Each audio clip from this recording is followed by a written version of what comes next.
Kanchipuram వకుడా silks నాణ్యత మా ప్రాధాన్యత. మదీనాగూడ, మియాపూర్, హైదరాబాద్ లో త్వరలో శుభారంభం. బిగ్ బ్రేకింగ్ అంటోంది.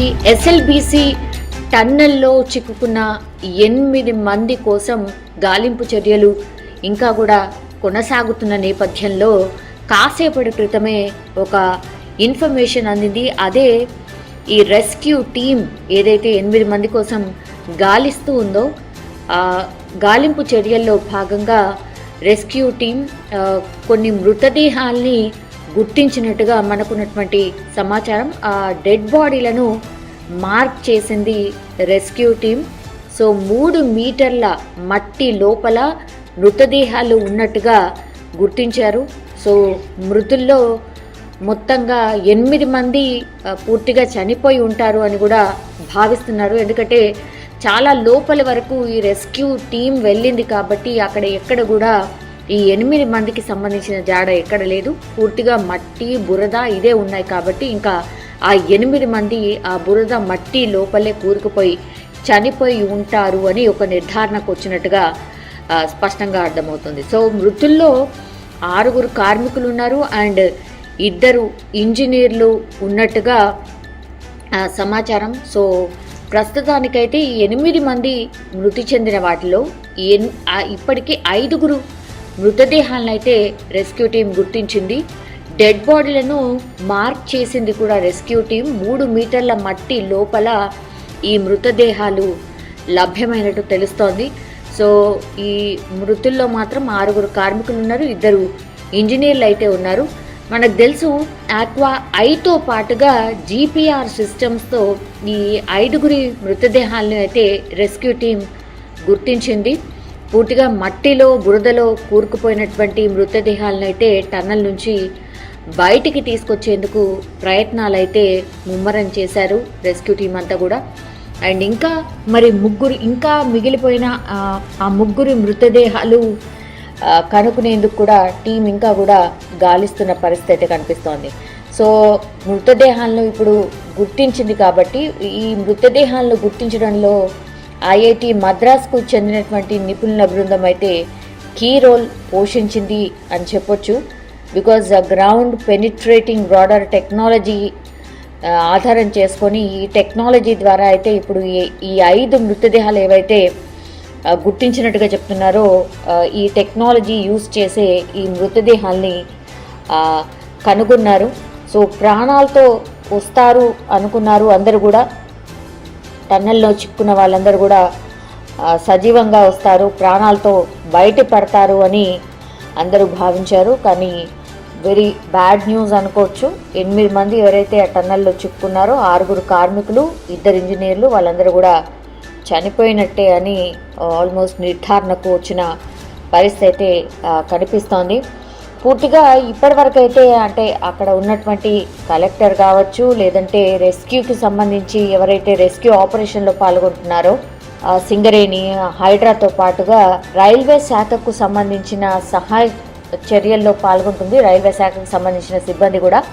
సో సొరంగంలో పూర్తిగా బురద, రాళ్ళు, పైపులు, ఇనుప సామాగ్రి పూర్తిగా ఉంది కాబట్టి వీటిని లోకో రైల్ వ్యాగన్లలో నింపేసి బయటికి పంపుతున్నారు. అంటే తాత్కాలికంగా ఈ ట్రాక్ లాంటిది ఏర్పాటు చేసి ఈ లోకో రైల్ అంటారు. సో ఆ లోకో రైల్లో వ్యాగన్స్లో నింపి ఈ బురద కానీ, రాళ్ళు కానీ, పైపులను కానీ బయటికి తరలిస్తున్నారు. ఎందుకంటే కొన్ని క్వింటాళ్ళ కొద్దిగా బురద అండ్ నీరు పేరుకుపోయింది కాబట్టి వాటిని తొలగించి బయటికి పంపిస్తే కానీ లోపలికి వెళ్ళే అవకాశం ఉండదు. సో అట్లా ఈ రైల్వే శాఖకు సంబంధించి కీ రోల్ పోషిస్తోంది అనుకోవచ్చు. లోకో రైల్ వ్యాగన్స్లో వీటిని తరలిస్తున్నారు.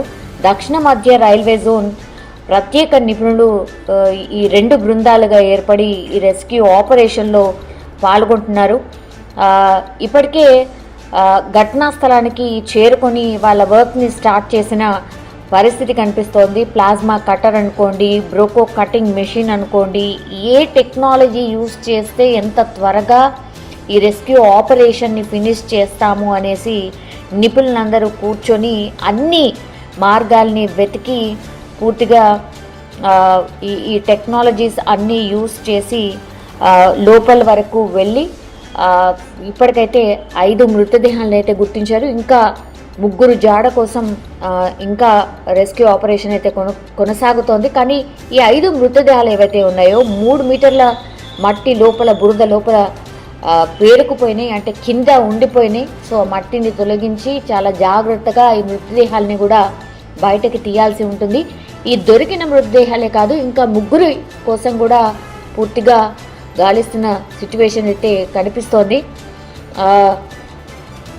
మంత్రులందరూ కూడా ఈ రెస్క్యూ ఆపరేషన్కి సంబంధించి పూర్తి ఇన్ఫర్మేషన్ ఇస్తున్నారు. అట్లాగే కలెక్టర్స్, నిపుణులు వాళ్ళందరితో కూడా ఎప్పటికప్పుడు మాట్లాడుతూ క్లారిటీ తీసుకుంటున్నారు. నాగర్ కర్నూలు జిల్లాకు సంబంధించిన కలెక్టర్ సంతోష్ క్లారిటీ కూడా ఇస్తున్నారు ఈ విషయాల మీద, అన్నిటి మీద కూడా. So wrong propaganda, wrong news అయితే స్ప్రెడ్ చేయొద్దు దయచేసి అని కూడా ఆయన రిక్వెస్ట్ చేస్తున్నారు పదే. ఈ ఎస్ఎల్బీసీకి సంబంధించి టన్నెల్లో ఎప్పుడైతే ఇన్సిడెంట్ జరిగిందో అప్పటి నుంచి కూడా అధికారులు అండ్ ప్రభుత్వం, ఆ తర్వాత మినిస్టర్స్ అందరూ కూడా పూర్తిగా అక్కడే ఉండి పర్యవేక్షణ చేస్తున్నారు. రెస్క్యూ ఆపరేషన్కి సంబంధించి పూర్తి ఇన్ఫర్మేషన్ తీసుకుంటున్న పరిస్థితి కనిపిస్తోంది. కానీ ఇప్పుడు మనకు అందుతున్న సమాచారం ప్రకారం అయితే 5 మృతదేహాలనైతే 3 మీటర్ల లోతులో బురదలో కూరుకుపోయిన మృతదేహాలనైతే గుర్తించారు అధునాతన టెక్నాలజీని యూజ్ చేసి.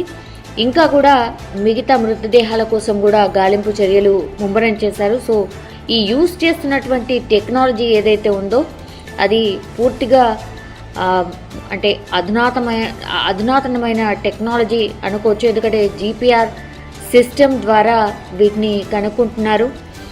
Ground penetrating radar technology.